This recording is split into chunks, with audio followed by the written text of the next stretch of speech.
A single geometric pattern appears in temples from Egypt to the Andes. How could ancient builders separated by oceans and continents design with such uncanny similarity? This video will show you the evidence for a secret knowledge network that connected the ancient world.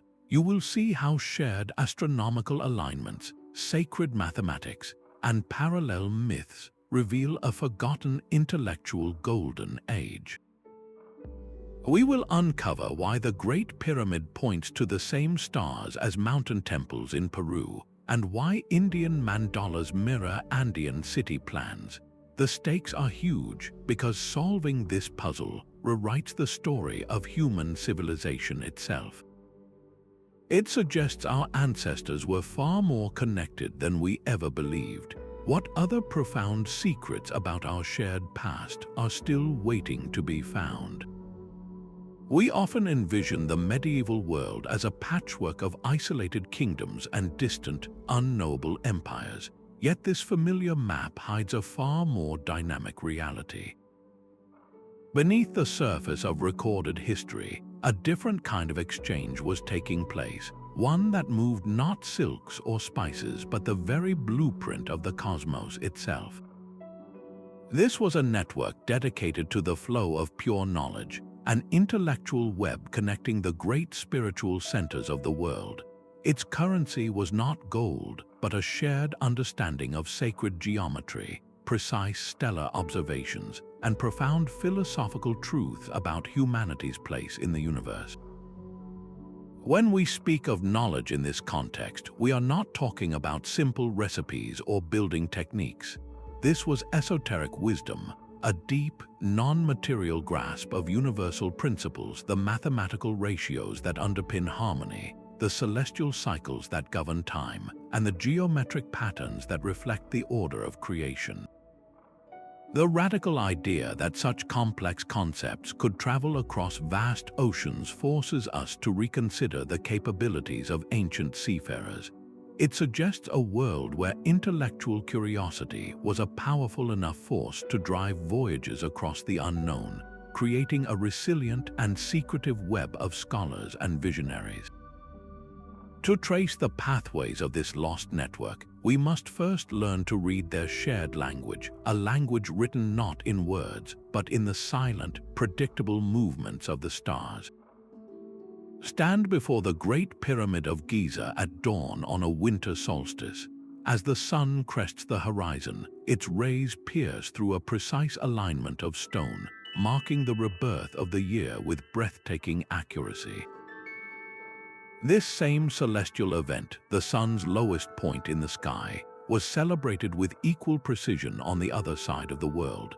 At the Sun Temple of Konark in India, the entire structure is designed as a colossal chariot for the sun god, its wheels and pillars positioned to capture the solstice sunrise in a dramatic play of light and shadow. Meanwhile, in the high Andes of Peru, the Coricancha, the golden enclosure at the heart of the Inca Empire, was aligned so that on the solstice, sunlight would illuminate a sacred niche holding a representation of their supreme deity. 3 continents, one celestial moment, and a shared architectural response that cannot be mere chance. Archaeoastronomers, scientists who study the astronomy of ancient cultures, point to an even more profound connection. Look up at the 3 bright stars of Orion's belt. The layout of the 2 larger pyramids at Giza, along with the slightly offset third, mirrors the arrangement of these stars with uncanny precision. This celestial map carved in stone is not unique to Egypt. In the highlands of Peru, the ancient city of Cusco was said to be laid out in the shape of a puma, but its most sacred structures also reflect important star patterns, creating a terrestrial mirror of the heavens. This shared language of the stars speaks of a deep, coordinated understanding of the sky. This celestial knowledge went beyond simple solstice markers. The Pleiades star cluster, a tiny, shimmering group of stars, held immense importance for calendar keeping across all 3 cultures. In Egypt, its heliacal rising, its first appearance in the dawn sky, was tied to the agricultural cycle and the flooding of the Nile. In India, it marked the beginning of the new year in certain calendars and was central to religious festivals. For the Inca, the Pleiades were crucial for determining the planting season. Its clarity in the sky predicted the coming rains. The consistent use of this specific star cluster for such a vital, practical purpose hints at a shared source of observational data. Perhaps the most technically stunning evidence lies in the understanding of a slow, grand celestial dance known as the Precession of the Equinoxes. This is the gradual shift of the constellations against the sunrise over a cycle of nearly 26,000 years. To perceive this requires meticulous, generation-spanning records of the stars. The alignment of certain temples seems to encode this slow wobble of Earth's axis, suggesting these builders were not just marking annual cycles, but were mapping time itself on a millennial scale. They saw the cosmos as a living, breathing entity with a long, predictable rhythm. Across these cultures, the Milky Way was not just a splash of stars. It was envisioned as a great cosmic river, a celestial counterpart to the life-giving Nile, the sacred Ganges, or the Vilcanota River flowing through Cusco. This was more than a poetic metaphor, it was a fundamental part of their cosmology, linking the earthly and the divine through a shared vision of the night sky. Could such a specific and profound parallel have arisen independently in Egypt, India, and the Andes? Or does this point to a common teacher, a foundational school of thought that saw the heavens as a single, legible text? This celestial thread, woven from aligned stones and starlight, leads us directly to the next piece of the puzzle, the mathematical language used to encode these heavens in stone. The stars were not the only shared language. Beneath the celestial alignments lies an even more fundamental code, a silent mathematics etched into the very stones. Gaze upon the intricate lines of a Sri Yantra from India, a mandala of interlocking triangles and perfect circles designed to focus the mind and represent the universe's structure. Its hypnotic symmetry is not merely artistic. The same precise geometric principles dictate the grand columned halls of the Temple of Karnak in Egypt and the terraced, astronomical platforms of Machu Picchu's sacred plaza. These are not just buildings, they are equations made physical. The second, and perhaps most compelling, piece of evidence for this knowledge network is the universal language of sacred geometry. This goes far beyond simple shapes. It is the application of specific, irrational numbers seen as divine constants. The golden ratio, often called phi, is a proportion of approximately 1.618 to 1, a relationship where the whole is to the larger part as the larger part is to the smaller. This ratio appears throughout nature, in the spiral of a nautilus shell, the arrangement of sunflower seeds, and the proportions of the human body. Ancient builders from Giza to the Gangetic Plains incorporated this ratio into their most sacred structures, believing it embodied a cosmic harmony. The Great Pyramid's base-to-height relationship is a famous, though debated, example of this principle in action. Similarly, the mathematical constant pi, the ratio of a circle's circumference to its diameter, is encoded in the pyramid's dimensions. In India, Hindu temple architecture, or Vastu Shastra, is governed by strict geometric rules based on these same universal principles, creating microcosms of a perfectly ordered reality. Historians of mathematics point out the staggering improbability of such complex and specific ratios appearing independently across the globe. It suggests a shared source of understanding, a foundational curriculum that viewed number as the essence of all creation. This philosophy is beautifully illustrated by the Fibonacci sequence, where each number is the sum of the two preceding it. This sequence generates the golden spiral, a pattern seen in galaxies and hurricanes, and it was consciously woven into art and architecture, a deliberate echo of nature's own design language. This shared lexicon extended to specific, powerful shapes that served as archetypes of cosmic order. The pyramid form, for instance, is a global phenomenon. From the ziggurats of Mesopotamia to the soaring vimanas of Indian temples and the stepped huacas of the Andes, this ascending shape symbolized the mountain of creation, a ladder connecting the earthly realm to the heavens. The spiral, representing the unfolding of life and cosmic energy, is found in Celtic art, Hindu symbols, and the very layout of ancient cities.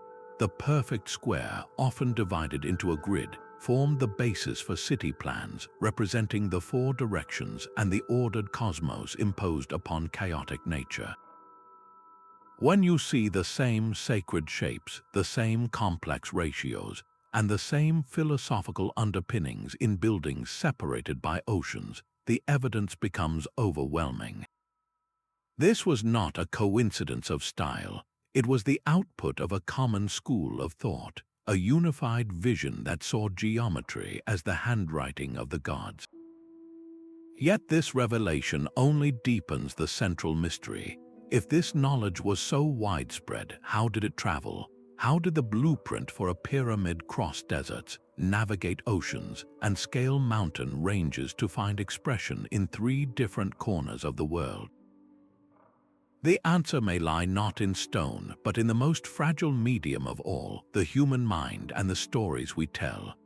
A Phoenician merchant vessel cuts through the Mediterranean swell, its hull laden with more than just ingots of tin and bolts of cloth. Tucked away in a sealed chest protected from the salt spray could be rolls of papyrus or incised clay tablets. These were not cargo manifests, but conceptual cargo, diagrams of celestial alignments, ratios of sacred geometry, the very blueprints of the cosmos. The physical movement of goods along established trade routes provided the perfect camouflage for a far more precious exchange. The Indian Ocean was not a barrier, but a highway. For millennia, monsoons carried ships between the Indus Valley, the Persian Gulf, and the coasts of East Africa. What if these ships also carried scholar priests, initiates of temple mysteries who traveled as supercargo, their minds the true vessels of knowledge? These individuals would have been walking libraries, capable of reciting complex mathematical formulae and star catalogues from memory, sharing this wisdom with their counterparts in distant ports. Maritime historians point to the surprising seaworthiness of ancient vessels. Reed boats and sophisticated wooden ships were fully capable of riding ocean currents on intentional, long-distance voyages.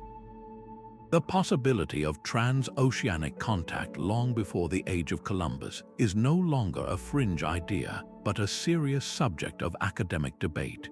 Who were these potential voyagers? The enigmatic sea peoples who disrupted empires across the Mediterranean may have been more than just raiders. They could have been carriers of cultural and technological ideas in their chaotic wake. The Dravidian cultures of ancient South India possessed remarkable maritime skills, their legends speaking of lost continents and vast kingdoms across the sea. An even more tantalizing, though hotly debated, clue exists in language. Linguists have noted startling parallels between the Dravidian languages of South India and the Yoruba language, spoken by the indigenous people of the Lake Titicaca region in the Andes. Such connections, if proven, would point to a cultural link of unimaginable antiquity. This transmission of knowledge was never a single event, like a book being delivered. It was a slow, patient process of cultural osmosis, occurring over centuries through repeated contact, intermarriage, and the shared pursuits of elite intellectual circles. When people move, their gods travel with them. This constant, slow-motion collision of worldviews did not just exchange building techniques. it began to weave a new, hybrid tapestry of belief, fusing the divine pantheons of separate continents into a strangely familiar family. A great flood sweeps across the world, a deluge so vast it wipes away entire civilizations. This story is told in the cuneiform of the Epic of Gilgamesh, echoed in the ancient Hindu Puranas, and remembered in the high-altitude legends of the Andes. How could cultures separated by continents share such a specific, cataclysmic narrative? This is the third and perhaps most intimate piece of our puzzle, the evidence written not in stone or stars, but in the very soul of humanity, in our shared myths. We find a recurring archetype, the god who is torn apart and remade. In Egypt, this was Osiris, the wise king murdered and dismembered by his brother Seth, only to be reassembled and resurrected as the lord of the afterlife, a symbol of death and renewal. In India, we find Shiva, the great ascetic who both destroys the universe and regenerates it in an endless cycle, his dance of cosmic fire clearing the way for new creation. Then, across the ocean, we meet Viracocha, the bearded, cloaked creator god of the Andes. After fashioning the world and its people from stone, he traveled as a teacher, performing miracles, before finally walking away across the Pacific Ocean, promising one day to return. The parallels are profound. Each of these figures represents a cycle of destruction and rebirth, a fundamental principle of cosmic order that these cultures, so far apart, all chose to embody in a similar divine form. Comparative mythologists see this not as random chance, but as a shared dismemberment and renewal archetype, a deep-seated understanding that from endings come new beginnings. This shared worldview extended to a symbol of cosmic stability, the world tree or axis mundi. This was the central pillar of the universe, connecting the underworld, the earth, and the heavens.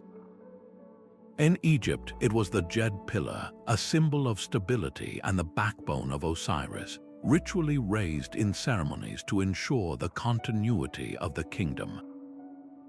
In India, it was the Ashvattha tree, a sacred fig whose roots are in the heavens and whose branches reach down to earth, mentioned in the Bhagavad Gita as the eternal tree of life. In the Americas, the ceiba tree held this same sacred role, its towering height seen as a ladder between worlds, its roots in the underworld and its crown in the realm of the gods. Even the symbolism of animals reveals a common thread. The serpent, so often misunderstood in the modern West, was universally revered as a symbol of wisdom, healing, and cosmic energy. In Egypt, the Urias cobra adorned the crowns of pharaohs as a sign of divine authority and protection. In India, serpents or nagas were considered guardians of profound knowledge and the life force known as Kundalini, coiled at the base of the spine. In the Andes, the Amaru, a great serpentine being, was associated with water, the earth, and spiritual enlightenment, carved into the stones of sacred sites. Similarly, the power and grace of the feline were celebrated. The Egyptian goddess Sekhmet, depicted as a lioness, was a terrifying force of destruction and healing. In Peru, the puma was the ultimate symbol of strength and earthly power, its form etched into the very city plan of Cusco, the Inca capital. These are not simple stories or random animal totems. They are the components of a complex theological framework, a shared spiritual technology that understood the universe through a common set of symbols and narratives. When these cultures built their temples, they were not just constructing shelters for worship. They were giving physical form to this shared belief system, encoding their unified vision of the cosmos in pillars that mirrored the world tree, in carvings of serpents representing cosmic energy, and in layouts that reflected a universal order. The stones themselves were the final, permanent expression of this ancient, connected faith. The sheer scale of the stones defies belief. In Egypt, the granite blocks of the king's chamber within the Great Pyramid weigh over 50 tons each, quarried from a swan and transported hundreds of miles. On the coast of India, the Shore Temple at Mahabalipuram features a massive, intricately sculpted relief carved from a single, living rock face. And high in the Peruvian Andes, the fortress of Ollantaytambo is guarded by colossal stone monoliths, each one perfectly shaped and fitted into place. These are not isolated marvels, they are chapters in a global manual of megalithic construction, the fourth and perhaps most tangible piece of our puzzle. How did cultures separated by oceans and millennia arrive at the same breathtaking solutions for handling stone? The answer lies in a technique so advanced it still baffles modern engineers: polygonal masonry. Walk along the foundations of an Incan wall in Cusco or at Sacsayhuaman, and you will see stones with 12, 14, even 20 or more sides, each one locking into its neighbor with a jigsaw puzzle's perfection, requiring no mortar and surviving earthquakes that flattened later Spanish constructions. Now look at the Valley Temple beside the Sphinx at Giza, built from colossal limestone blocks. Here, too, you find the same polygonal interlocking technique. The fit is so precise that you cannot slide a razor blade between the stones. This is not a crude stacking of boulders. It is a masterclass in structural engineering, a technology that seems to have emerged fully formed across the world. Modern stonemasons and engineers who study these sites are often left in awe. They confirm that achieving such precision with primitive copper or bronze tools on hard stones like granite, basalt, and diorite is nearly inconceivable. Diorite is an exceptionally hard stone, yet the ancient Egyptians carved intricate vases and statues from it with ease. The Andeans shaped granite blocks with surfaces so smooth they feel like polished glass. This has led to compelling, if controversial, theories. Some researchers point to the potential use of sound or acoustic vibrations, a form of sonic levitation described in various legends, to soften or manipulate stone. Others explore the radical idea of geopolymer chemistry, suggesting that some of these megastones were not quarried at all, but were an advanced form of cast stone, a man-made concrete poured into place. Whether the method was physical, chemical, or something we have yet to understand, the outcome was the same: a mastery over stone that appears to be a shared technological secret. A small but telling clue connects these sites: the mysterious stone knobs. On the massive blocks of an Egyptian temple wall, you will sometimes find small, rounded protrusions seemingly useless. Travel to Peru and you will see the exact same features on the megaliths of Ollantaytambo and other sites. Their purpose remains a heated debate. Were they lifting points, handles for some forgotten machinery? Or were they symbolic, perhaps related to an energy or vibrational theory of construction that we no longer comprehend? Their consistent presence is a whisper of a common instruction manual. This global pursuit of perfection was far more than an engineering competition. The choice to build with such immense, precisely fitted stones was deeply symbolic. These structures were meant to be eternal, to defy time, earthquakes, and empires. They were physical manifestations of a shared worldview that saw the earthly realm as a reflection of a perfect, unchanging cosmic order. The seamless joinery was a mirror of a seamless universe. But to truly understand why these cultures were so obsessed with eternity, we must confront the final, unifying thread in their collective consciousness, a concept that gave profound meaning to their celestial observations, their sacred geometry, and their immortal architecture: the journey of the soul after death. Silent and swathed in linen, a pharaoh lies in a gold-leafed coffin, his body prepared for an eternal journey.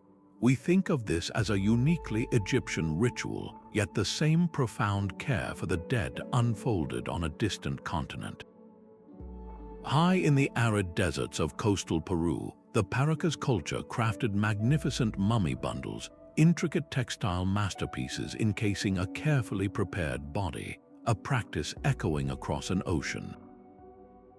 This is our fifth key evidence, a deep and technical parallel in how these cultures confronted the great mystery of death. The Egyptian process was a meticulous 70-day scientific and religious procedure.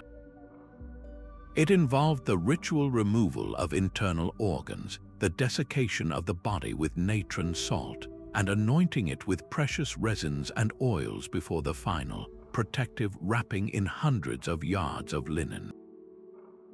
The goal was clear: to preserve the physical vessel, the ket, so the soul's spiritual components, the ba and ka, could recognize and return to it. Now look to the Paracas mummy bundles. Here, too, the body was often eviscerated and dried. It was then placed in a seated, fetal position, as if returning to the womb of the earth, and wrapped in layer upon layer of magnificent woven textiles. These bundles could be enormous, containing personal treasures, food, and weapons, everything needed for the next life. The similarity is not just in the idea of preservation, but in the specific, technical steps of evisceration, desiccation, and protective wrapping. Thanatologists who study cultural practices around death acknowledge a universal human desire to honor the deceased. Yet they point out that these precise, complex methodologies, involving specific resins and intricate textiles, go far beyond a general reverence. They suggest a shared understanding of a specific funerary technology. In India, while physical mummification was rare, a powerful philosophical parallel existed. Ascetic yogis sought a state of samadhi, a deep meditative trance so profound it was considered a conscious exit from the body, a preservation of spiritual energy rather than physical flesh. This aligns with the core belief in samsara, the cyclical journey of the soul through countless lives, a journey that required its own form of ritual preparation. Across all three cultures, we find ancestor worship and the interment of grave goods. The Egyptians filled tombs with furniture, jewelry, and Ushabti figurines to serve the deceased in the afterlife. Paracas buried their bundled dead with fine pottery and golden ornaments. In India, offerings are made to ancestors to aid their journey in the next world. This common thread reveals a foundational belief in a non-corporeal essence, a soul or spirit that continues its existence and requires material support for the voyage ahead.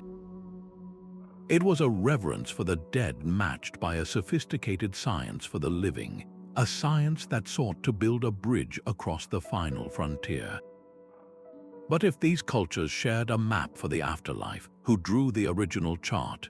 What single, unifying vision could explain why a priest in Memphis, a weaver in Paracas, and a sage in the Himalayas all looked upon death and saw the same necessary, intricate path? The answer may force us to look for a source even older and more mysterious than any civilization we have yet named. The air thickens with the scent of sacred smoke, a fragrant bridge to the gods. In the stone halls of Egyptian temples, frankincense resin crackled on hot coals.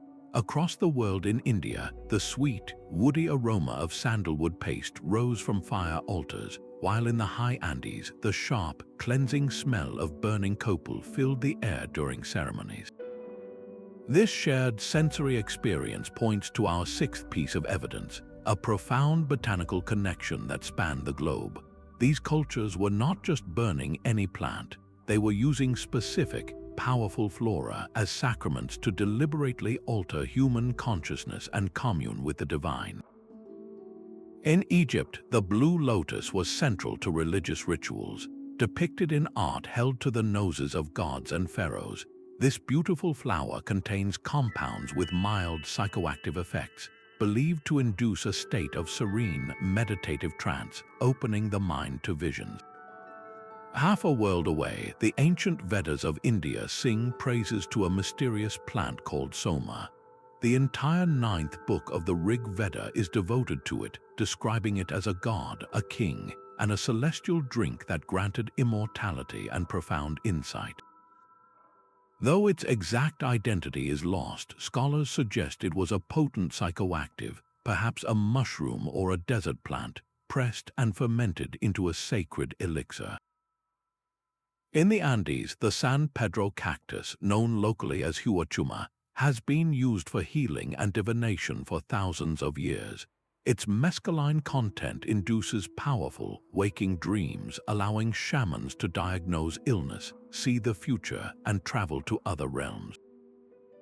Ethnobotanists who study the relationship between people and psychoactive plants are clear. These substances were never used for mere recreation. They were revered as entheogens, a term meaning to generate the divine within.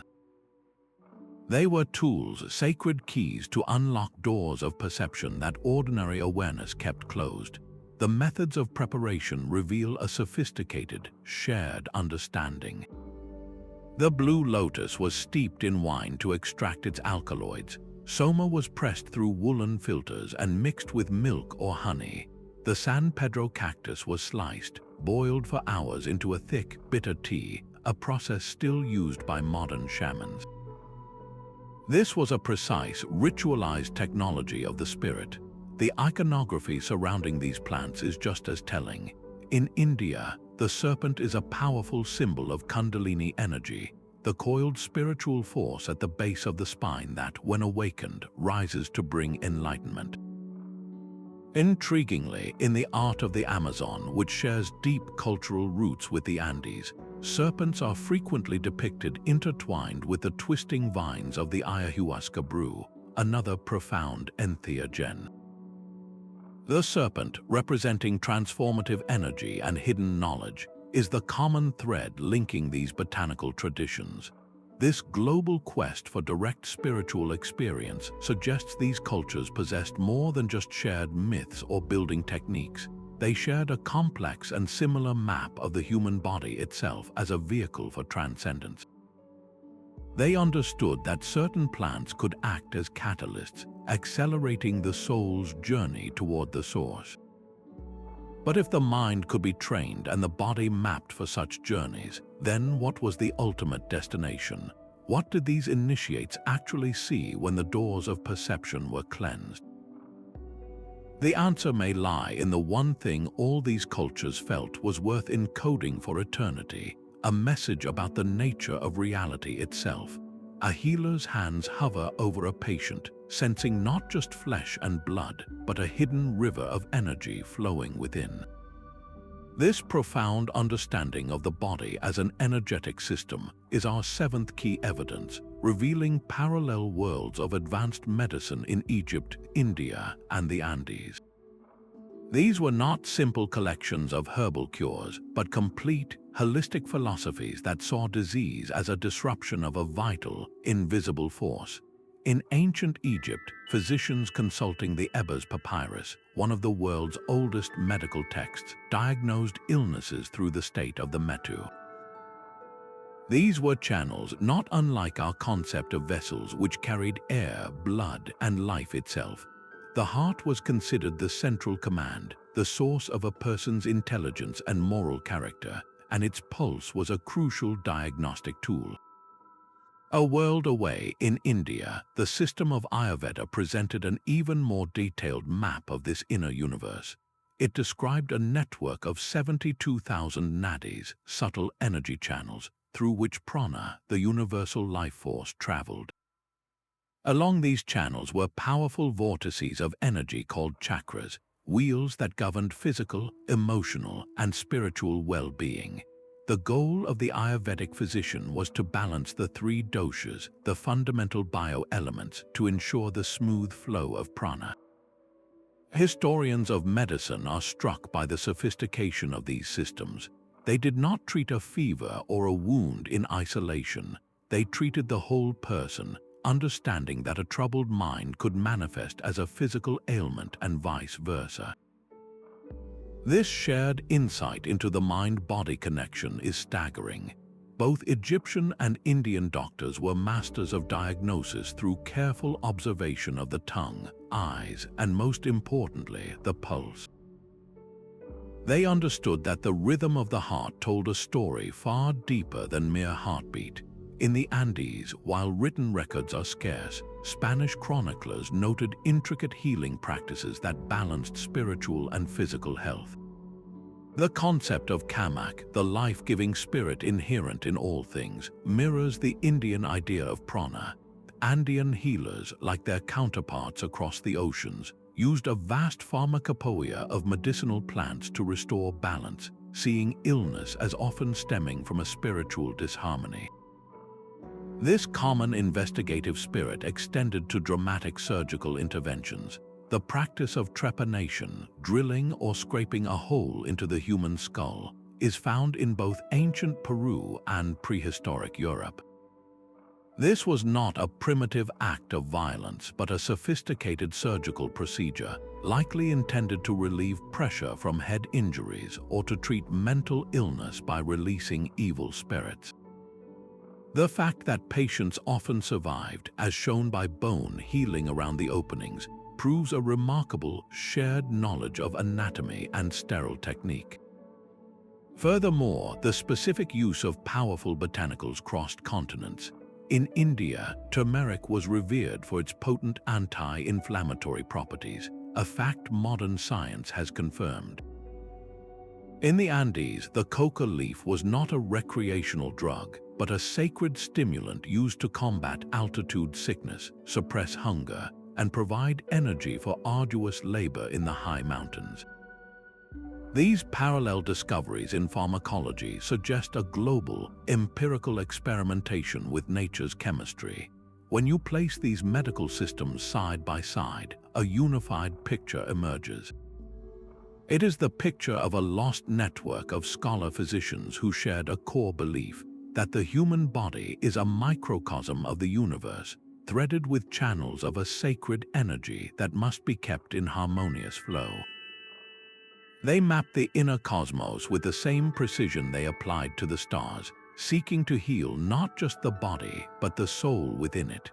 This quest to understand the very nature of life itself leads us to the final, and perhaps most controversial, piece of the puzzle, a single, forgotten source from which all this river of knowledge may have flowed. A symbol for water, a simple wavy line, appears on a clay tablet from the Indus Valley. An almost identical glyph is carved into a stone monolith high in the Andes. And the same wavy line forms the hieroglyph for water in the funerary texts of an Egyptian tomb. These echoes in symbolic communication form our eighth and most controversial piece of evidence, a potential proto-script that bypassed spoken language entirely. While linguists rightly caution that no direct linguistic link has been proven between these distant cultures, the parallels in their symbolic vocabulary are too striking to ignore. They point to a shared visual language, a code for the initiated. The spiral is one of its most powerful words. In Egypt, it appears as the coiled body of the protective serpent goddess. In the art of the ancient Indus Valley cities, it adorns seals and pottery, a dynamic representation of cosmic energy and cyclic time. And in the Andes, the spiral is etched into sacred stones and woven into textiles, symbolizing the unfolding of life and the path of the Milky Way across the sky. This was not a random decorative choice, it was a deliberate symbol for a fundamental cosmic principle. Another universal glyph in this silent language was the step fret or key design. You see it framing the doorways of Egyptian temples, a rhythmic pattern of right angles that seems to climb infinitely. The same precise motif defines the massive gateways of the Inca at Tiwanaku and appears on artifacts from the ancient Indus civilization. Symbologists suggest this design was more than architectural flair. It was a symbolic ladder, a staircase connecting the earthly realm to the heavens. a concept so vital it was stamped into the very stone of their most sacred spaces. This shared symbolic lexicon extended to numbers which held profound cosmological meaning. The number 7, representing the visible planets and the layers of cosmic order, was sacred across all three cultures. The number 12, symbolizing the months of the year and the perfection of celestial cycles, structured their calendars and their myths.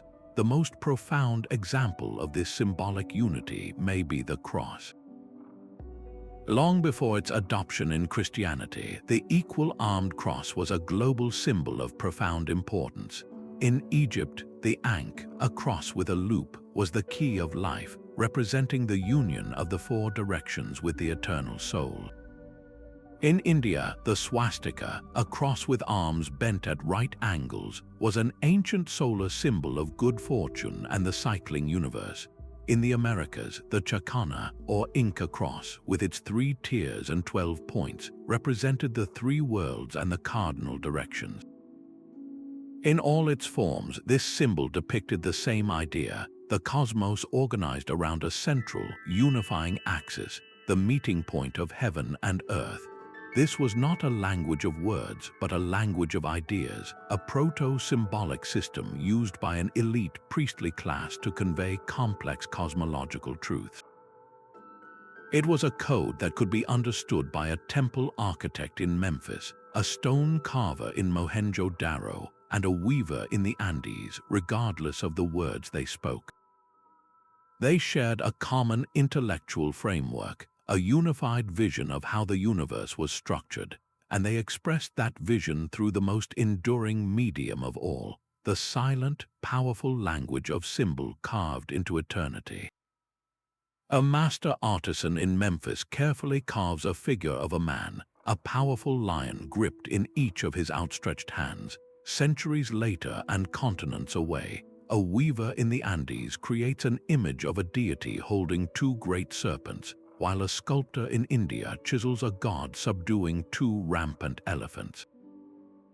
This is the master of animals motif, a 9th and visually stunning piece of our puzzle. It is a symbol of ultimate dominion over the chaotic forces of nature, a declaration of cosmic order that appears with startling consistency across the ancient world. The message is universal. A single figure, often a deity or a king, stands as the central axis of control, taming the wild power represented by the flanking beasts. This was not just art, it was a carefully coded language of power and philosophy, repeated by artisans who seemed to be reading from the same sacred instruction manual. Another symbol shines with blinding consistency, the sun disk. In Egypt, the sun god Ra is depicted as a circle with a cobra coiled around it, its rays ending in human hands, bestowing the ankh, the symbol of life, upon the pharaoh. In the temple art of India, Surya, the sun god, is similarly shown with a radiant halo, his light often personified as graceful female figures. And in the Andes, the great staff god of the Chavin culture holds staffs that may represent lightning or authority, while radiating elements surround its head, a clear parallel to the distributing power of a solar deity. Art historians who study these parallels are adamant. These are not random decorative choices. The sun with hands is a specific theological statement, depicting the sun not as a distant ball of fire, but as an active, conscious entity that physically reaches out to touch the world with life and authority. This symbolic consensus extends to the realm of the impossible, the composite creature. The Egyptian Sphinx, with the body of a lion and the head of a human, represents the pharaoh's combination of immense physical power and divine intellect. In India, Garuda, the mighty birdman, serves as the vehicle of the god Vishnu, symbolizing the soul's swift flight toward the divine.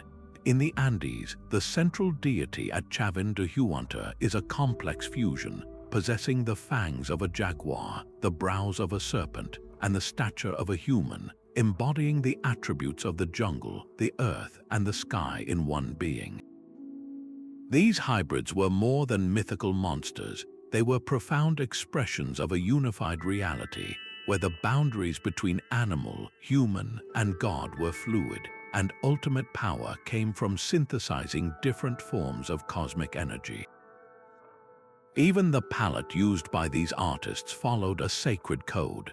The color blue, painstakingly created from precious lapis lazuli in Egypt or from rare minerals in the Americas, was almost universally reserved for the depiction of divinity. It represented the heavens, the cosmic waters of creation, and the eternal nature of the gods. This shared color symbolism points to a deep, cross-cultural agreement on how to visually represent the intangible essence of the sacred. When you see the same motifs, the same composite beings, and even the same sacred colors appearing across these vast distances, the conclusion is inescapable. The artisans who carved these stones and wove these textiles were not mere laborers executing a design. They were initiates, craftsmen, priests who understood the profound meaning behind every curve and every hue. They were the faithful scribes of a shared symbolic tradition, ensuring that the same cosmic truths were visually preached from temple walls and ceremonial cloths across the globe. For such a sophisticated and consistent artistic language to be sustained for millennia, it could not have been the work of a few wandering individuals. It required the backing of a powerful and enduring societal structure, a civilization dedicated to preserving this sacred knowledge. Beneath the shared symbols and aligned stones lay the most crucial component of all, the human institution designed to protect them. In the shadowed halls of the Karnak temple, an Egyptian high priest of Ammon recited star tables from memory. Across the world, a Brahmin in India performed a fire ritual with geometric precision, his every gesture dictated by ancient verses. And in Cusco, an Inca priest of the Panaca, a royal lineage, consulted a quipu, a complex knot record, to set the date for a state ceremony.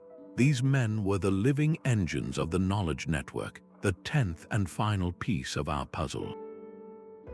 They were more than holy men. They were the astronomers who mapped the heavens, the engineers who designed earthquake-proof walls, and the historians who preserved the lineage of kings.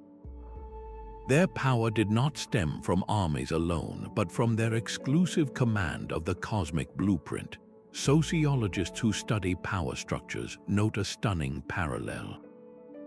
In each of these civilizations, a hierarchical priestly class emerged as the sole custodian of advanced knowledge.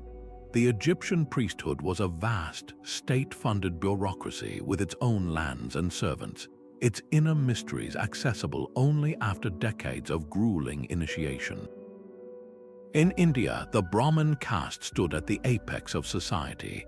Their authority derived from their mastery of the Vedas, knowledge so sacred it was initially forbidden to be written down, preserved instead through an unbreakable chain of oral transmission.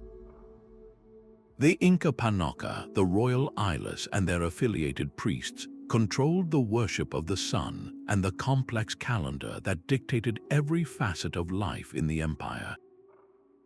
These groups maintained their power through a simple, effective strategy: the exclusivity of knowledge. They wrote in complex hieroglyphs, recited hymns in dead languages, and used mnemonic devices like the quipu that were meaningless to the uninitiated. Their most profound truths were protected by layers of ritual secrecy. Consider the initiation rites. A young acolyte in any of these cultures would face years of arduous training, memorizing vast amounts of data, enduring physical trials, and swearing oaths of silence. For the highest echelons, further restrictions applied, such as temporary or permanent celibacy and strict dietary laws that purified the body for communion with the divine. This was not mere superstition. It was a systematic filtering process to identify the most dedicated and intelligent minds, ensuring only the worthy could access the inner sanctum of wisdom. Their most practical and therefore most powerful role was as the keepers of the calendar. By controlling the observation of solstices and the rising of the Pleiades, these priestly classes held the key to the empire's survival. They announced the planting season, the time for harvest, and the dates of religious festivals that bound society together. This gave them ultimate authority over both the breadbasket and the soul of the civilization. This structural similarity provided the stable, enduring institution necessary for complex knowledge to be preserved across centuries, even millennia. It was the social machinery that allowed a geometric ratio discovered in one age to be faithfully applied in a temple built 1,000 years later. But this centralized control of wisdom begs a profound question. What was the ultimate purpose of this grand cross-continental project? Why go to such incredible lengths to encode the cosmos in stone and ritual? The answer lies in the one unifying goal that drove the high priest, the architect, and the king alike to build a world that was a perfect terrestrial mirror of the heavens. A single unit of measurement, a sacred cubit etched into a royal architect's rule in Egypt, appears to have been used to lay out a temple complex in India and to space the celestial shrines of the Andes. This is our 11th and most staggering piece of evidence, a shared geodetic knowledge that implies these cultures understood the true scale and shape of our planet. They were not just mapping their local territories, they were drawing a blueprint of the Earth itself. Consider the Great Pyramid of Giza. Its base perimeter, when divided by its height, yields a ratio of 2 pi. This is not a random number. If you take the pyramid's perimeter and multiply it by 43,200, a highly symbolic number in ancient timekeeping, the result is a figure remarkably close to the equatorial circumference of the Earth.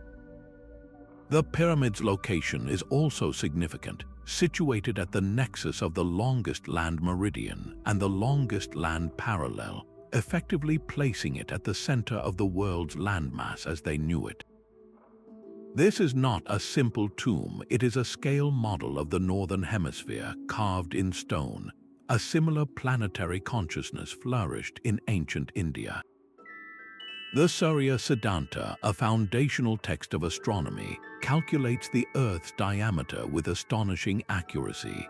It describes a spherical world, not a flat one, and its mathematical tables for planetary motions are precise enough to have baffled scholars for centuries. The cosmological maps of Jambudvipa, often misunderstood as a mere mythical continent, can be interpreted as a sophisticated projection of the world, with its concentric rings of land and sea mirroring a geodetic understanding of continental plates and oceans. How could they have known this? Meanwhile, high in the Andes, the Inca engineered a different kind of map. The Ceque system of Cusco was a complex web of 41 invisible lines, or ceques, radiating from the Coricancha temple. Each line was marked by hundreds of sacred shrines, or huacas, that dotted the landscape. This was not just a social and ritual map for organizing irrigation and labor. Modern researchers using GPS have confirmed that these lines align with breathtaking precision to specific astronomical events, such as the rising and setting of the sun and stars on the solstices and equinoxes. More than that, the entire system functioned as a massive calendrical computer, etched directly onto the terrain, connecting the city's center to the distant horizons and the cosmos above.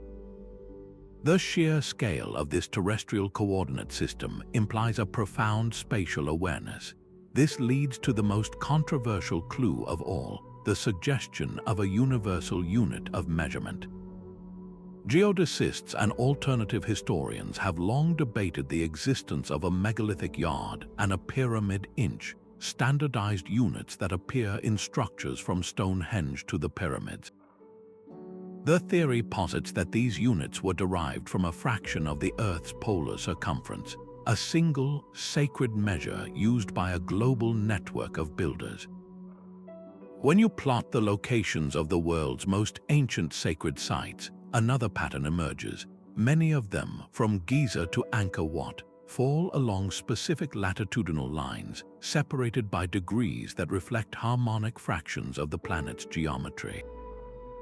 This so-called world grid theory suggests that the architects of these sites were not only aware of the Earth's curvature, but were intentionally placing their temples at nodal points of a planetary energy grid, a concept that echoes the Indian nadis and the Andean Ceques. Could this all be a grand coincidence? Or does it point to a lost science of Earth measurement, a unified geodetic tradition that saw the planet as a single, living temple, with its sacred sites placed like acupuncture points to balance its energy?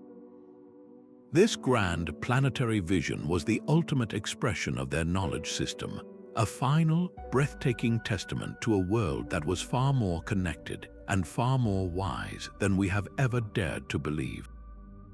A Tamil merchant ship, its hull heavy with black pepper and cinnamon, also carried a more precious cargo. Tucked away in a sealed bamboo tube were star charts on palm leaves and diagrams of sacred geometry, the intellectual property of an age.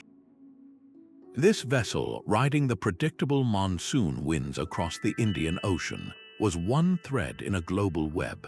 Simultaneously, on the far side of the world, a Phoenician ship of cedar and oak ventured beyond the Pillars of Hercules into the stormy Atlantic, its captain navigating by the stars not for trade alone, but driven by a deeper quest for knowledge.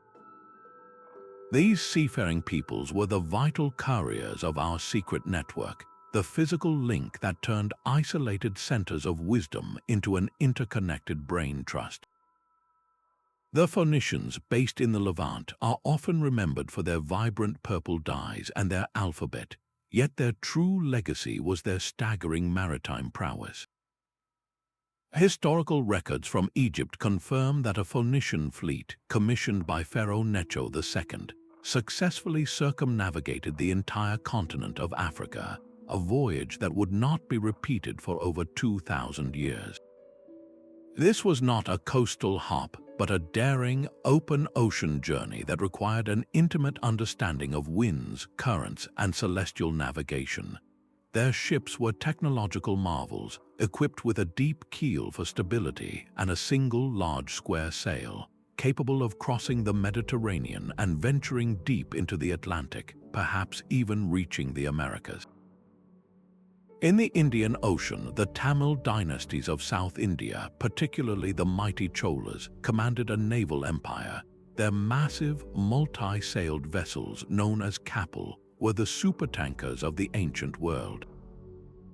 Tamil literature sings of these ships carrying not only spices and silks, but also musicians, dancers, physicians, and scholars to distant ports. Their maritime reach was vast, establishing trade colonies and cultural outposts across Southeast Asia. But could their influence have stretched further?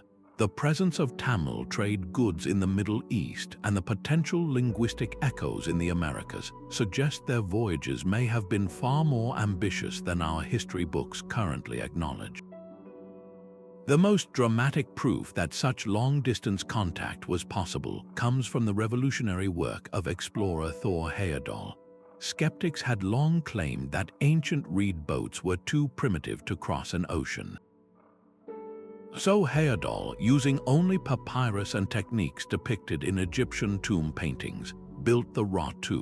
In 1970, his crew sailed this vessel from Safi in Morocco across the entire Atlantic Ocean, landing in Barbados. This incredible journey proved conclusively that the ocean currents themselves could act as natural highways, carrying vessels from the coast of Africa directly to the Americas with the prevailing winds. Maritime archaeologists now confirm that we have profoundly underestimated ancient seafaring capabilities. These sailors were not blindly drifting. They were master navigators who read the swells, followed migratory birds, and used sophisticated star compasses long before the magnetic compass was invented. They understood the gyres, the great circular currents of the oceans, and used them to their advantage. Where did these intellectual couriers make landfall? We can look to lost ports like Muziris on the Kerala coast of India, a bustling, cosmopolitan hub where Roman coins, Yemeni incense, and Indian gems were traded in a cacophony of languages. It was in such places that a Babylonian astronomer could have shared a star table with a Tamil mathematician. On the other side of the Pacific, the sudden rise of the Olmec civilization in Mesoamerica presents a fascinating mystery. Their colossal stone heads, with features that some researchers argue are distinctly African, and their sophisticated understanding of astronomy and writing, appear almost fully formed in the archaeological record. Could this be evidence of trans-Pacific contact, a transfer of ideas that catalyzed a new civilization? These sailors were the internet of the ancient world, the physical routers that connected disparate servers of knowledge. Their voyages carried the very seeds of civilization, not just crops and commodities, but the blueprints for pyramids, the mathematics of the heavens, and the maps for the afterlife. They were the ones who wove the threads of a shared global consciousness long before the world was ever supposed to be round. That first piece of cloth woven from cultivated cotton would have felt like a miracle. In the Indus Valley, it came from the tree cotton Gossypium arboreum. In the coastal valleys of Peru, it was spun from Gossypium barbadense, and along the Nile in Egypt, the source was Gossypium herbaceum.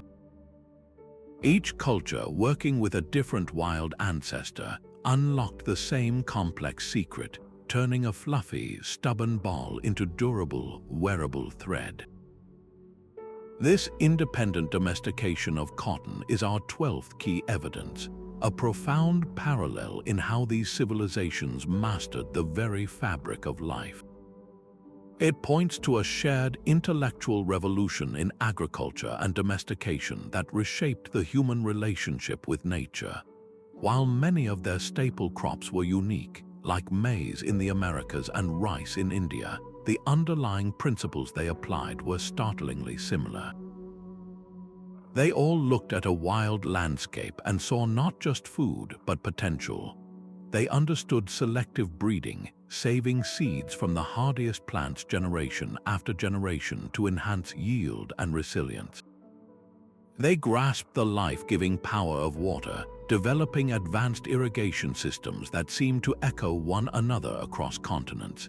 In India, they built magnificent step wells known as valves, which were not just sources of water but breathtaking subterranean temples, their intricate staircases descending to the water table and functioning as sophisticated hydrological tools.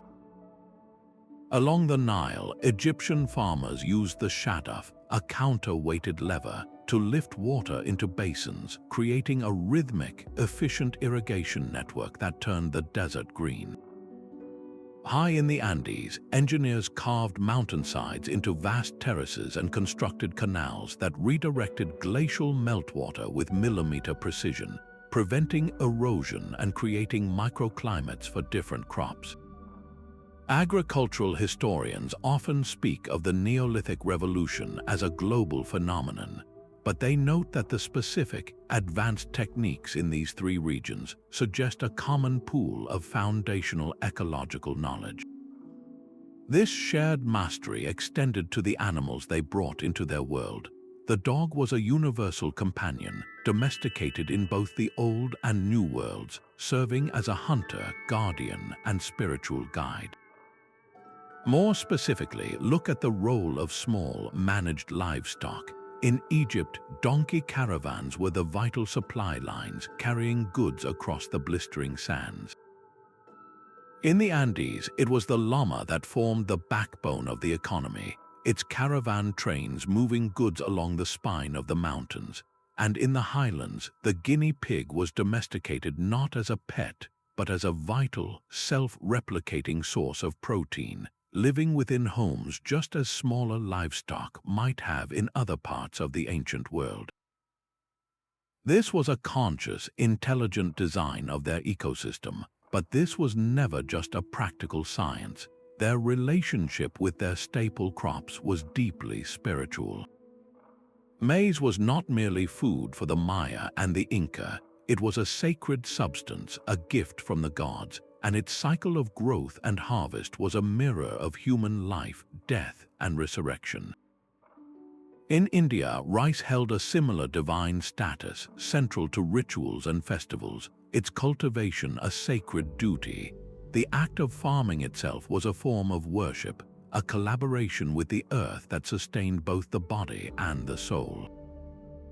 This deep, parallel understanding of biology and ecology, from the cotton in their clothes to the grain in their bowls, reveals a unified mindset.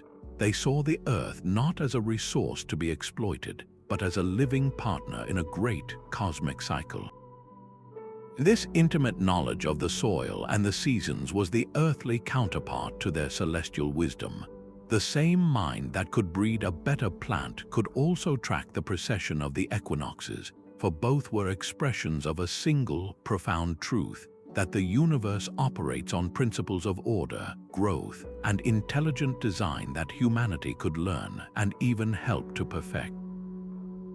A single knotted cord stretched taut between two stakes was the first draft of a pyramid. This simple tool, wielded by the Egyptian rope stretchers known as harpendenapti, was far more than a measuring device. It was a conductor's baton for the symphony of creation. The same tool appears in the ancient Indian Sulba Sutras, sacred texts of geometry that detail how to construct perfect fire altars and temples using only cords and pegs.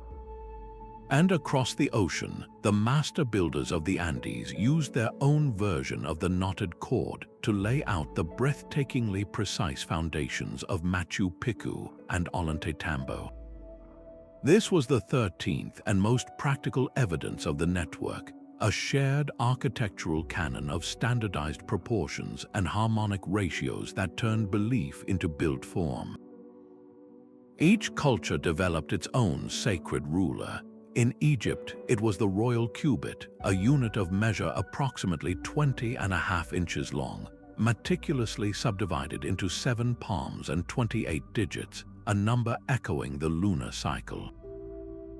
This was not an arbitrary length. It was believed to be derived from the proportions of the pharaoh's own forearm, linking the human form directly to the cosmos. In India, the system of Tola and Mana governed temple construction under Vastu Shastra.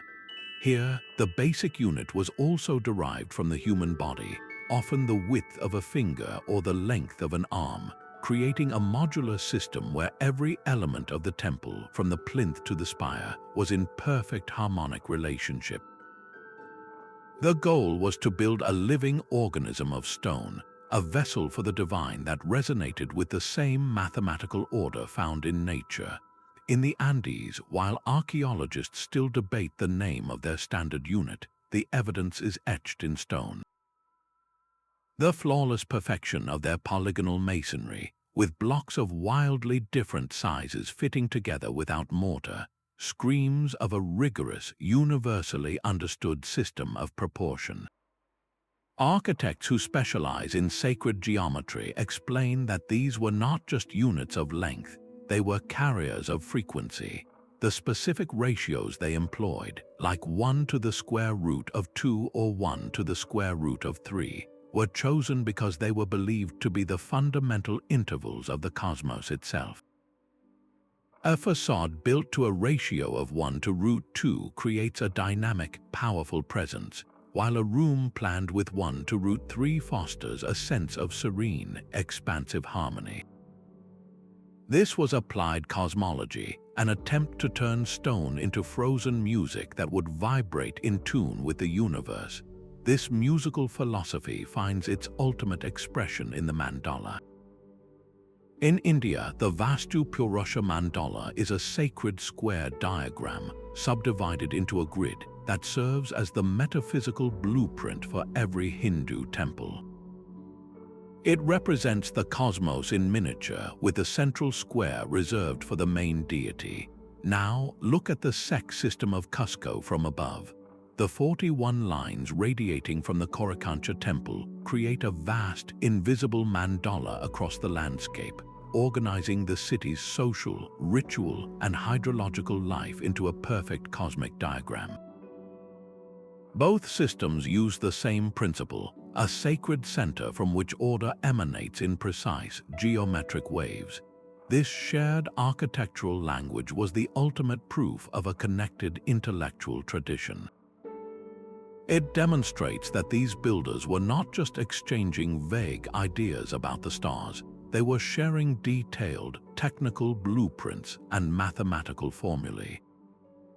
They operated from a unified playbook that stated a temple was not truly consecrated unless its proportions aligned with the music of the spheres, transforming it from a mere building into a spiritual battery, designed to amplify human prayer and connect it directly to the divine. That profound silence of emptiness, the concept of nothing, was a philosophical frontier that captivated the ancient world. This brings us to our 14th key evidence, a shared pursuit of advanced mathematics, crowned by the revolutionary idea of zero. While the Egyptians employed a sophisticated base 10 system for their architectural marvels and administrative records, their mathematics remained largely practical, a tool for building and accounting. In India, however, the void became a number. The concept of shunya, meaning void or emptiness, evolved from a philosophical abstraction into a fully realized mathematical placeholder. This was not just a symbol for absence, it was an active participant in calculation, a digit that could transform the value of other numbers based on its position. Historians of mathematics often describe the invention of zero as one of humanity's greatest intellectual leaps, a creation from nothing that made modern mathematics and computing possible. Yet the philosophical soil from which this idea grew, this deep contemplation of the void, may have had older, shared roots across the ancient world. The Andean approach presents a fascinating parallel. The Inca quipu, a complex array of knotted strings, was far more than an abacus. It was a tactile, three-dimensional recording device, a binary-like system of knots, colors, and positions capable of encoding complex numerical data for census, tributes, and astronomical cycles. Some researchers now speculate that the quipu could encode narrative information as well, a woven language of history and myth. This drive for mathematical precision was universally applied to the heavens. In India, mathematicians developed trigonometry, calculating the sine function to map the subtle motions of planets with stunning accuracy. The Mayans, another great civilization of the Americas, independently developed the concept of zero within their intricate calendar systems. The Egyptians used fractions and geometry to predict the annual flooding of the Nile.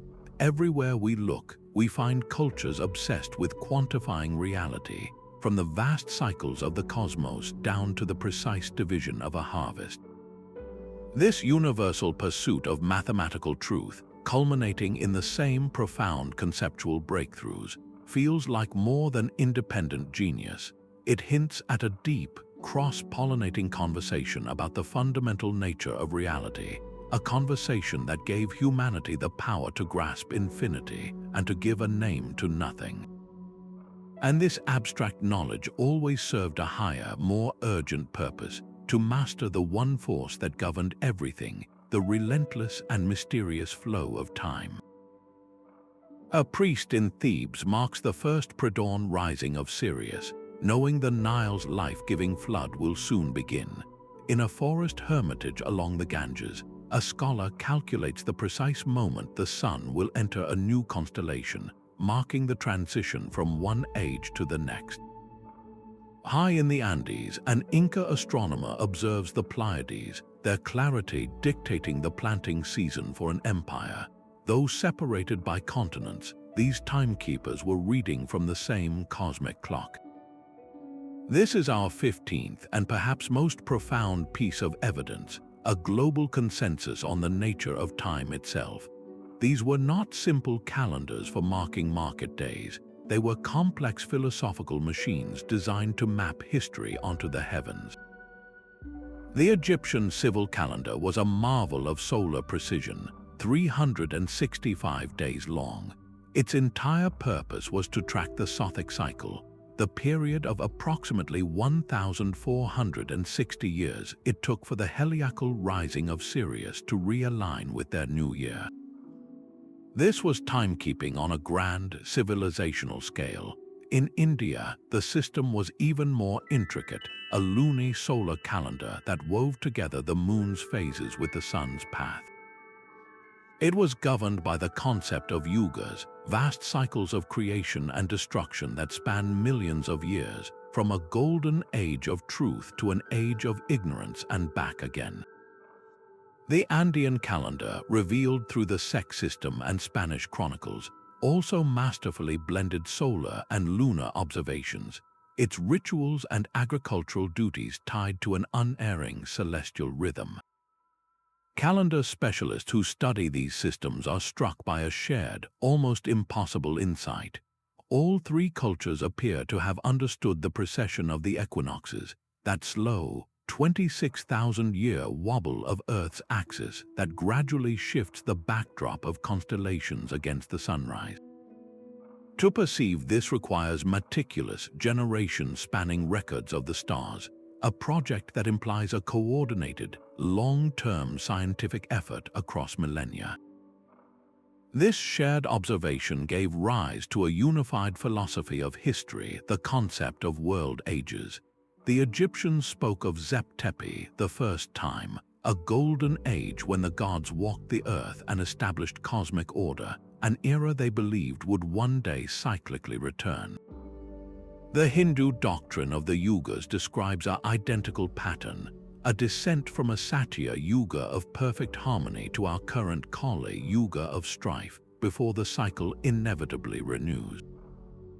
In the Andes, the concept of Pachacuti translates not just as a cataclysm, but as a turning over of time and space, a cosmic upheaval that ends one world and fundamentally restructures the next. This belief that time is a wheel, not a line, is a radical departure from our modern linear view. It suggests these cultures saw civilizations as seasonal, subject to the same laws of birth, maturity, death, and rebirth as a forest or a field. The mathematical precision behind this vision is staggering. The solar year was calculated with an accuracy that often reached several decimal places. The complex relationship between the solar year and the lunar month, known as the Metonic cycle, was understood and encoded into their calendar structures, allowing them to harmonize the sun and moon in a single, coherent system. This was not just astronomy, it was a sacred science of time, a unified theory that gave meaning to the rise and fall of empires. To hold such a vast and cyclical vision of history, these timekeepers needed more than just memory. They needed a permanent, durable system to record the turning of the great year. A scribe in Memphis dips his reed pen into a pot of black ink, his hand moving swiftly across a sheet of papyrus. At that same moment, thousands of miles away, a scholar in the Ganges basin carefully etches sacred syllables onto a dried palm leaf. And high in the Andes, a Quipucamayok, a master of knots, meticulously ties a new sequence into a complex array of colored chords. Though their tools were worlds apart, their mission was identical: to capture thought and freeze time. This is our 16th key evidence, the parallel invention of complex recording systems. Papyrus, palm leaves, and knotted strings were not just stationary. They were the sacred media chosen to preserve the cosmic blueprint. The Egyptian scribe used two primary scripts.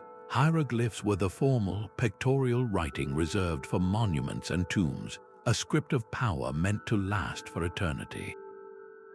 For everyday administrative and literary work, he used the faster, cursive hieratic script. In India, the evolution moved from the elegant curves of the Brahmi script to the more angular and widespread Devanagari. the script that would eventually record the epic poems and profound philosophies we know today. The Andean system, however, presents the most fascinating contrast. The Quipu was a non-linguistic system, a language of numbers and categories encoded in knots. The position of a knot on a string, its type, and the color of the cord itself could record census data, tribute payments, and even the complex narratives of history and myth. Epigraphers who study these ancient writings confirm that the social role of these record keepers was nearly identical across the globe. The Egyptian scribe was a member of an elite class, his status captured in a famous maxim, "Be a scribe." Your body will be smooth, your hand will be soft. The Brahmin scholar in India held a similarly exalted position, his mastery of writing granting him authority over law and ritual. In the Inca Empire, the Quipucamayok was a highly trained official, a living librarian who could read the story of his people in a tangled skein of strings. These men were the gatekeepers of civilization itself. The materials they used were deeply symbolic. Papyrus, made from the pith of a water plant, represented the fertile Nile marsh from which the world was born. Palm leaves in India symbolized the tree of life and the perishable nature of physical existence, even as they carried eternal truths. The cotton and wool strings of the quipu were a microcosm of the social fabric, each strand and knot representing a family, a village, or a tributary obligation that wove the empire together.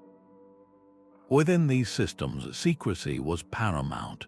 The Egyptian priesthood employed cryptographic hieroglyphs, a secret script to shield their deepest mysteries from the uninitiated. In India, certain mantras and philosophical teachings were deliberately obscured in layers of symbolic language.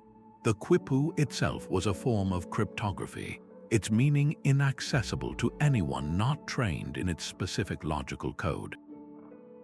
This drive to record was always balanced by a powerful tradition of oral transmission. The Vedas in India were preserved for millennia through flawless memorization and recitation, long before they were ever written down. In the Andes, the quipu served as a mnemonic device, a physical anchor for historical narratives and genealogies that were performed aloud. This universal impulse to conquer time through information reveals a shared human obsession. They were building a fortress against oblivion, using every tool at their disposal to ensure that the knowledge of the stars, the gods, and the origins of the cosmos would survive long after their voices fell silent. Before creation began, there was only an infinite, dark, and silent ocean. This image of a primordial sea is the haunting starting point for the universe itself in Egypt, India, and the Andes, forming our 17th key evidence, a unified cosmogony. From the formless waters of Nun in Egyptian belief rose the Benben stone, the first mound of dry land, the seed from which all existence would sprout. In the hymns of the Hindu Rigveda, the universe is born from the churning of the cosmic ocean and the sacrifice of the cosmic giant Purusha. And in the high Andes, the creator god Viracocha emerges from the depths of Lake Titicaca to speak the world into being. Comparative scholars note that the motifs of watery chaos and the first mound are near universal, but the specific, intricate details binding these three traditions are anything but random. They point to a shared, sophisticated metaphysics. The most stunning parallel is the role of sound in creation. In Egypt, the god Ptah conceived the cosmos in his heart, his mind forming the idea of all things, and then he spoke the words that brought them into physical reality. His utterance was the divine force that organized the chaos. This finds a direct echo in India with the concept of Nada Brahma, meaning the world is sound. Here, the universe is seen as a vast, vibrational manifestation, born from the sacred syllable Om, the primal sound that contains all other sounds and all of existence within its resonance. The Andean tradition completes this triad, where Viracocha used the power of sacred speech, calling forth the sun, the moon, and the stars from the islands of Lake Titicaca, and then commanding the very stones to become people. This was not mere magic, it was the application of a fundamental principle, that vibration is the substrate of reality. This shared blueprint extended to the very first act of creation, the emergence of light. In the Egyptian narrative, the sun god Autumn rises from the watery nun, bringing the first light that defines the world and separates day from night. In the Hindu tradition, following the sacrifice of Purusha, the sun is born from his eye and the moon from his mind. For Viracocha, after rising from the lake, his first great act was to create the sun and set it on its course. These are not just simple stories told around a fire. They are complex philosophical systems describing the same process, the sequential emergence of order from pure potential. First, the silent, infinite potential of the waters. Then, the focused intention of a divine mind. Next, the activating power of a spoken word or sacred sound, a vibration that structures the formless. And finally, the manifestation of light, the first defining quality of the physical cosmos. This shared creation myth was the ultimate foundation, the reason why their temples mirrored the stars and their societies were built on harmonic principles. They were not just honoring the gods, they were actively participating in the ongoing work of creation, using sound, geometry, and ritual to keep the forces of chaos at bay and maintain the sacred order they believed was spoken into existence at the dawn of time. A slow dusk fell upon the interconnected world. The great ports grew quiet, the star lanes faded from memory, and the shared language of the cosmos began to fracture into 1,000 local dialects. The collapse did not arrive as a single event, but as a rolling tide of catastrophe that swept across the continents. Around 2,200 years before the Common Era, a punishing mega-drought gripped vast stretches of the planet, from the eastern Mediterranean to the once fertile plains of the Indus Valley. The life-giving monsoons failed, rivers shrank to trickles, and harvests withered in the fields. Famine stalked the lands, weakening the great kingdoms that had sustained the networks, trade routes, and intellectual centers. This environmental collapse created a power vacuum, a tinderbox ready for a spark. That spark came with the arrival of new peoples on horseback, armed with advanced weapons and a different vision of the world. The enigmatic sea peoples raided the coasts of Egypt and the Hittite Empire, leaving smoldering cities in their wake. In India, waves of migration, often associated with the Aryan peoples, introduced new social structures and a pantheon of gods that gradually merged with, and in some cases supplanted, the old order. In the Andes, the archaeological record shows periods of intense social upheaval and warfare, as the precursors to the Inca Empire rose from a landscape of competing chiefdoms. Historians of collapse like Joseph Tainter explain that complex systems can become too costly to maintain. The very sophistication of the knowledge network, with its need for stable priesthoods, long-distance travel, and surplus resources, made it incredibly fragile. When the droughts hit and the invaders came, the system's resilience shattered. The new empires that rose from the ashes, like the more militaristic Assyrians or the horse-based cultures of the steppes, often prioritized conquest and territorial control over the preservation of esoteric celestial wisdom. They valued the sword more than the star chart. This led to the systematic fragmentation of knowledge. The priestly classes, the living libraries of this ancient science, were dispersed, subjugated, or killed. Without the royal patronage and the stable temple institutions that had supported them for generations, the intricate threads of oral tradition began to snap. The meaning behind the sacred geometry was the first to fade, leaving behind beautiful but silent stones. The precise astronomical observations, which required generations of uninterrupted record-keeping, devolved into superstition. We see a poignant example of this loss in the fate of the Quipu. When the Spanish conquistadors arrived in the Andes, they encountered the Quipucamayocs, the masters of the knotted cords. But within a few generations, as the Inca state was dismantled and its priests executed, the ability to read the complex narratives and data stored in those strings vanished forever. The Quipu became a mystery, a locked archive with no one left who held the key. Some scholars suggest that not all the knowledge was lost by accident. Faced with extinction, the guardians of the old wisdom may have chosen to deliberately hide it, taking their most profound secrets underground. This is the birth of the secret society, the occult tradition that surfaces throughout history in mystery schools and hermetic orders, fiercely protecting fragments of the original blueprint from a world that had forgotten its meaning. The Great Network did not die. It went into a deep and troubled sleep, its light extinguished for over 1,000 years. Its echoes, however, never fully faded. They lingered in the myths of a golden age, in the alignment of a cathedral built upon a pagan temple, and in the stubborn survival of a sacred symbol whose original power was no longer understood. We are the children of that amnesia, piecing together a puzzle from the shattered pieces they left behind.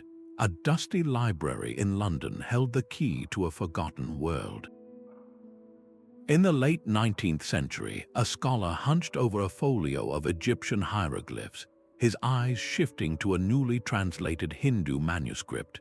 There it was, the same symbol, a cross within a circle, representing the sun and the four directions in both cultures. This quiet moment of recognition ignited a fire. The quest to rediscover the ancient network had begun in earnest, moving from the realm of silent stones into the world of ink and paper. One of the first to popularize this radical idea was Ignatius Donnelly, an American congressman and amateur historian. His book, Atlantis, The Antediluvian World, published in 1882, became a sensation. Donnelly argued that Plato's story was not a myth, but a historical account of a real, advanced civilization that sank beneath the waves. He proposed that this lost culture was the mother source, the common ancestor that seeded knowledge to Egypt, India, and the Americas. While mainstream archaeology dismissed his work as fanciful, it captured the public imagination and forced a crucial question into the open. Could a single, forgotten source explain the global parallels? Around the same time, the Theosophical Society, founded by Helena Blavatsky, took these ideas even further. Theosophy claimed to access a secret doctrine, a universal ancient wisdom that underpinned all the world's religions and philosophies. Blavatsky wrote of root races and lost continents like Lemuria, suggesting a spiritual and intellectual network far older than recorded history. Though the Society's metaphysical claims were and still are highly controversial, their impact was undeniable. They spread the powerful concept of a primordial tradition, a single source of sacred knowledge from which all later civilizations drew their light. The 20th century brought a more scholarly, though no less revolutionary, approach. In 1969, Professors Giorgio de Santillana and Hertha von de Chend published Hamlet's Mill, a dense and brilliant work of comparative mythology. They argued that a complex prehistoric language based on advanced astronomy was encoded in the myths and folklore of cultures from Scandinavia to Polynesia. Their thesis suggested that our ancestors were not primitive storytellers, but sophisticated scientists using narrative to preserve a precise understanding of the precession of the equinoxes and the destruction of world ages. This was not a literal network of ships, but a network of shared myth, a global intellectual inheritance. Then came the authors who brought these concepts to a mass modern audience. Figures like Graham Hancock in books like Fingerprints of the Gods synthesized these earlier threads into a compelling new narrative. Hancock's hypothesis is that a highly advanced global civilization was wiped out by a cataclysm around 12,000 years ago, and that its survivors, the so-called civilizing heroes, traveled the world to jumpstart agriculture, astronomy, and monument building among hunter-gatherer societies. He points to the precise alignments of Giza, the mathematical sophistication of the Maya, and the sudden appearance of agriculture as evidence of this forgotten chapter in human history. This journey of rediscovery has not been without fierce debate. Academic historians and archaeologists offer a critical perspective on these theories. They argue that while the parallels are intriguing, the evidence for transoceanic contact before Columbus remains thin and highly speculative. Experts point to the powerful force of independent invention, the idea that different human minds, faced with similar environmental and spiritual challenges, can and will arrive at similar solutions. They caution against conflating symbolic similarity with historical connection, noting that a spiral or a pyramid shape can emerge organically in multiple places without any contact. The controversy itself reveals something profound. Our deep past is not a settled matter, but a living, evolving field of inquiry. The intensity of the debate matches the grandeur of the stakes, rewriting the story of who we are and where we came from. Whether one sees a lost civilization or the brilliant ingenuity of independent cultures, the silent stones continue to ask their questions, challenging us to look beyond the familiar map of history. Two professors stand at podiums in a packed lecture hall, the air thick with intellectual tension. One passionately argues that ancient cultures were deeply interconnected, while the other counters that human genius simply sparked in similar ways across the globe. This is the core of a century-old academic battle, a fundamental divide in how we understand our past. On one side sits the theory of diffusionism. This idea suggests that key cultural traits, from technologies to religious beliefs, originated in one or a few heartland civilizations and then spread outward across the world through migration, trade, and exploration. In this view, the pyramid is not a universal shape, but a specific architectural idea that traveled. The alignment of a temple to the solstice sun is not a local discovery, but a piece of knowledge passed from a master builder to an apprentice, who then carried it across an ocean. Diffusionists point to the evidence we have explored, asking a simple, powerful question. How can the cumulative weight of so many specific parallels, from the golden ratio in architecture to the myth of a dismembered god, be the result of nothing but chance? They argue that the sheer volume and precision of these shared concepts make independent invention statistically improbable, a coincidence on a scale that defies belief. Facing them is the theory of independent invention, also known as polygenesis. Its proponents offer a different, equally compelling vision of human history. They argue that the human brain, a biological machine of incredible power, when confronted with universal challenges, will often converge on the same solutions. The need to build stable, impressive structures leads naturally to the pyramid form, the most stable way to stack stone. The drive to understand the cycles of nature forces every culture to look to the heavens, where the solstices and the Pleiades are the most obvious markers. From this perspective, the similarities are not proof of contact, but a testament to the shared cognitive hardware of humanity. A leading anthropologist of this school might say, given the same questions about life, death, and the cosmos, different societies will independently arrive at similar, profound answers. The debate is far from a sterile academic exercise. It cuts to the heart of how we see human ingenuity. Is our history a story of a few brilliant origin points, their ideas rippling out to shape the world? Or is it a story of a universally creative species, its brilliance flowering simultaneously in isolated gardens? The truth, as is often the case, is likely not a choice between one or the other, but a complex tapestry woven from both threads. Perhaps a few key concepts, like a foundational understanding of celestial cycles, did travel along those ancient sea routes carried by those scholar priests. Once received, these seeds of knowledge then fell on the fertile soil of independent local genius, where they were adapted, refined, and expressed in uniquely magnificent ways. This middle path acknowledges the stunning parallels without denying the incredible innovative power inherent in every human culture. The mystery endures not because the evidence is weak, but because it is so rich and so open to interpretation. A simple clay pot from 2,000 years ago holds a secret that should not exist.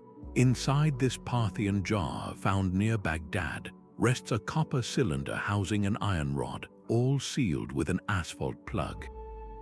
If filled with an acidic liquid like vinegar or wine, this object generates a small electrical charge. It is the Baghdad battery, our 18th and most controversial piece of evidence.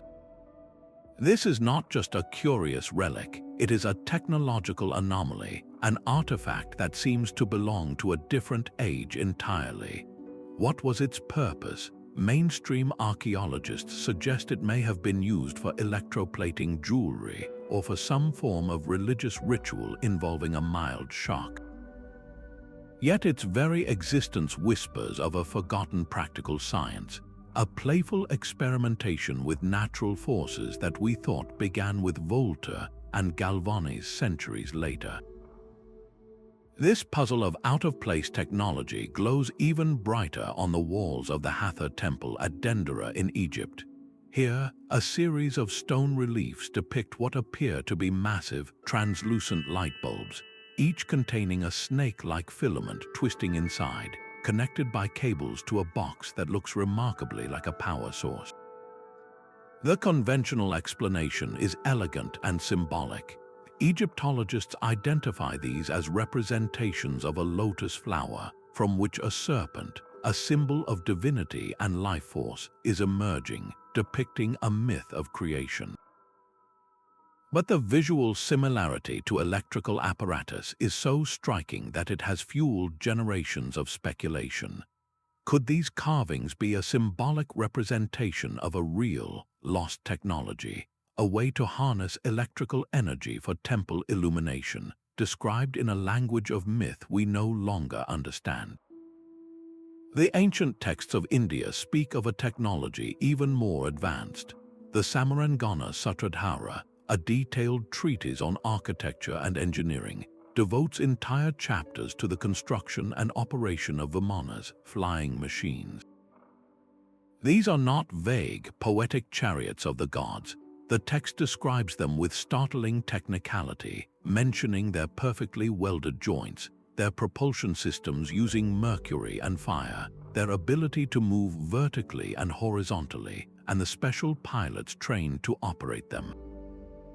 Scholars of Sanskrit literature traditionally interpret these passages as elaborate allegories for spiritual ascent or as fictional fantasies. But the sheer level of mechanical detail, from the metals used to the pilot's diet, challenges a purely metaphorical reading. It reads like a manual for a technology that has since vanished from the earth. In the high Andes, the evidence is not written in words but carved into stone with impossible precision. At sites like Ollantaytambo and Puma Punku, we find granite and diorite blocks featuring long, narrow holes drilled perfectly straight through immense thicknesses of stone. Modern engineers using diamond-tipped drills struggle to replicate this feat. How was it achieved with simple stone tools? The surfaces of these stones also bear cuts that look machined, with razor-sharp edges and consistent grooves that suggest the use of a technology far beyond the copper chisels and stone hammers found in the archaeological record. The stones of Puma Punku are a particular enigma, with their complex, interlocking geometric forms and surfaces so flat and smooth they seem to have been milled by some immense industrial press. This category of evidence divides experts into two impassioned camps. On one side, mainstream archaeology offers plausible, conventional explanations. The Baghdad Battery could be a storage jar for sacred scrolls. The Dendera reliefs are clearly symbolic within a well-understood mythological context. The descriptions of Vimanas are allegorical, and the Andean stonework is a testament to unimaginable patience and skill with simple tools, perhaps aided by the discovery of a lost abrasive compound harder than granite. They argue that interpreting these as literal technologies is a modern projection, seeing machines in the sacred symbols of the past. On the other side, alternative researchers see a pattern too consistent to ignore. They point to other global anomalies, like the vitrified hill forts of Scotland and France, where stone ramparts have been fused into glass by temperatures that simple wood fires could never produce. They ask how the builders of Puma Punku achieved such flawless, standardized stonework without some form of advanced machinery or a sophisticated knowledge of rock softening and molding. For them, these artifacts are not mistakes in interpretation, but the scattered, surviving debris of a lost scientific tradition, a golden age that was wiped away by some great cataclysm. These anomalous artifacts are the loose threads in the tapestry of history. Pulling on them gently reveals a richer, more complex picture. Tugging on them with force threatens to unravel our entire understanding of humanity's technological journey. They do not offer easy answers, but they pose a crucial, humbling question. Are we the first generation to probe the mysteries of electricity, flight, and advanced engineering, or are we merely the last to have forgotten them? The stones and the texts remain silent witnesses to a past that may have been far more luminous than we have ever allowed ourselves to believe. The true network was not of ships, but of consciousness itself. Picture a Himalayan yogi in deep meditation, his breath stilled and mind focused on a single point. At the same moment, an Egyptian initiate stands in the absolute darkness of a pyramid's inner chamber, deprived of all external sensory input. And high in the Andes, a shaman enters a trance state induced by sacred plants, his spirit journeying to other worlds. Though separated by continents, these three individuals are accessing the very same source. This is the esoteric interpretation, the profound idea that the secret knowledge network was an inner spiritual science, maintained not through physical travel, but through disciplined exploration of the human mind. The monumental architecture we have marveled at was not the primary achievement, but merely the external echo of an internal discovery. The pyramids, the temples, the mandalas, they all served as machines for consciousness, designed with precise angles, resonant chambers, and harmonic proportions to guide the initiate into specific, elevated states of awareness. The dark sarcophagus in the king's chamber was not meant for a corpse, but for a living person to lie within, its granite structure vibrating at a frequency that could alter brainwave patterns and facilitate an out-of-body experience. In this view, the shared knowledge of astronomy and geometry was not transmitted on papyrus, but directly perceived in the clear light of a unified mind. The philosopher Plato pointed toward this with his theory of forms, the concept that a perfect, non-physical realm of ideals and archetypes exists beyond our sensory world. The perfect circle, the concept of justice, the mathematical constant of pi, these are not human inventions, but eternal truths that the prepared mind can access. Centuries later, the psychologist Carl Jung arrived at a strikingly similar conclusion with his theory of the collective unconscious. He proposed that beneath our personal minds lies a deep, shared reservoir of human experience, populated by universal archetypes like the wise old man, the great mother, and the hero.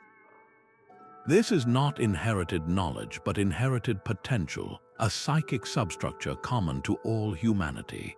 Mystical traditions across the globe have a name for this source, the Akashic Records. It is described as a non-physical library, a vibrational field that holds the entire history of every soul and all knowledge past, present, and future.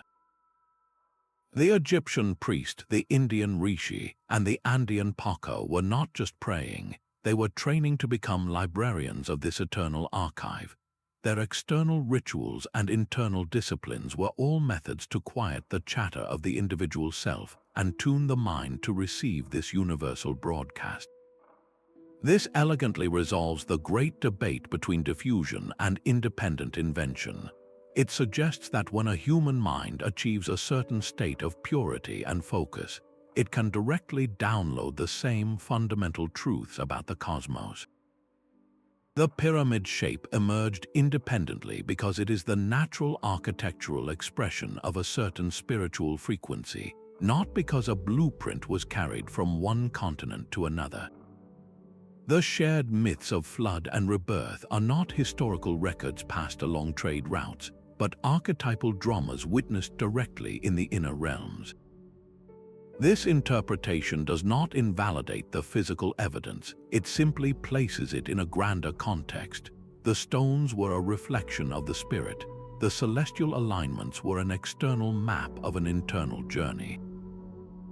This perennial philosophy, this unifying theory of a psychic network, suggests that the ultimate secret was not a hidden continent or a lost ship, but the untapped potential within the human consciousness itself. What if the entire material civilization was just the byproduct of a much older and far more profound spiritual one? So many scattered pieces now lie before us. We began with a single, strange geometric pattern, and we have uncovered a sprawling constellation of aligned stars, mirrored myths, and impossible stonework. Any one of these threads could be dismissed as coincidence. The Egyptians built pyramids, and so did the Maya, a simple parallel. The Indians revered the sun, and so did the Inca. Another isolated similarity, but this is not how you evaluate a complex case. You do not examine a single fingerprint in isolation. You look at the entire crime scene. And here, the evidence is overwhelming. The sheer number of these parallels, their specific complexity, and their deep interconnections form a web of coincidence so vast it ceases to be credible as mere chance. It is the cumulative weight that becomes undeniable. Think of it as a tapestry. A single strand of blue thread tells you nothing. But when you see that same specific shade of blue woven into the same intricate pattern of a world tree, alongside the same golden ratio, and placed beside the same myth of a god dismembered and reborn across 3 separate continents, the image that emerges is not random. It is a deliberate, coherent design. This grand synthesis points not to a single lost mother culture like Atlantis, imposing its will upon the world, but to something more organic and perhaps more profound. It reveals a dynamic, interactive web of human genius.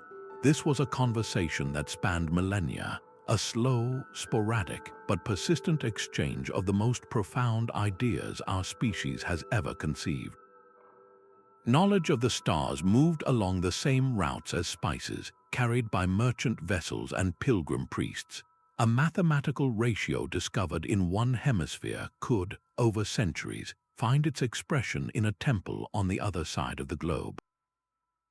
This was not a centralized internet, but a resilient, grassroots network of the mind, where ideas could be shared, adapted, and refined in glorious isolation, yet within a shared philosophical framework. The picture that forms is not of a world of isolated, primitive cultures, but of an intellectually vibrant and surprisingly connected planet. Our ancestors were not just building local monuments to local gods. They were participating in a global project to encode the cosmos itself into the landscape, using a shared language of stone and symbol. They were mapping the heavens, charting the soul, and building for eternity, and they seem to have been doing it together. This interconnected past forces a humbling question upon us. If they achieved so much through patient, long-distance dialogue, what could we, with all our instant connections, rediscover about our own potential? The journey from the pyramids of Giza to the Vedas of India and the stone walls of the Andes reveals a story far grander than isolated genius. We have traced a constellation of clues, from stars mirrored in stone to myths of dismembered gods and a sacred geometry that underpins creation itself. While scholars debate, the cumulative weight of this evidence is overwhelming. It paints a compelling portrait of a forgotten chapter, an age where humanity engaged in a shared intellectual endeavor, a slow and patient conversation across oceans and generations. This is not merely an archaeological puzzle, it is a testament to a universal human drive, an innate longing to comprehend the cosmos and find our own reflection within its vast design. The true revelation here is not a sunken continent or a single lost civilization, but the profound unity of human thought. Our ancestors, separated by continents we now see as worlds apart, may have been collaborators in a single, magnificent project to encode the universe's blueprint into their art, their architecture, and their very souls. This understanding challenges us to look upon the world's ancient ruins not as separate achievements, but as scattered pages from the same lost book of human knowledge.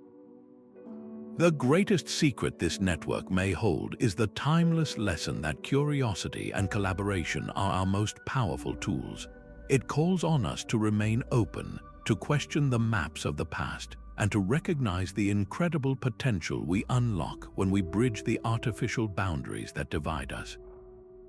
What do you believe connected these ancient worlds? Share your thoughts and theories in the comments, and subscribe to continue this journey into the deepest mysteries of our shared